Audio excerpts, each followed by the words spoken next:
مرحبا بكم أصدقائي في مسابقة الفائز. لنمر. ما هي أول عملة في تاريخ الدولة الإسلامية؟ هل هي الجنيه، الدينار، الليرة أم الريال؟ أظن الدينار. بالفعل، جواب صحيح. من أول من لقب بأمير المؤمنين؟ هل هو علي بن أبي طالب، معاوية بن أبي سفيان، أبو بكر الصديق أم عمر بن الخطاب؟ سينتهي العداد بعد قليل.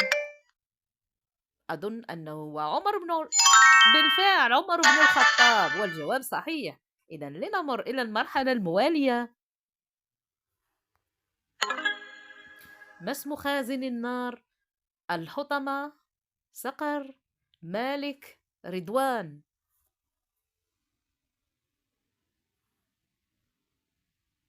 أظن أنه هو مالك. بالفعل.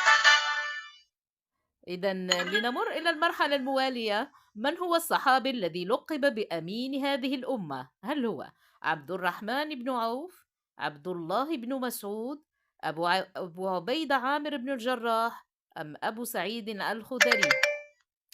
تأخرنا إذا، لنتريث قليلا. أظن أنه عبد الرحمن بن عوف. لا لا لا، جواب غير صحيح. أبو عب... أب... بالفعل أبو عبيدة عامر بن الجراح. بالفعل. إذا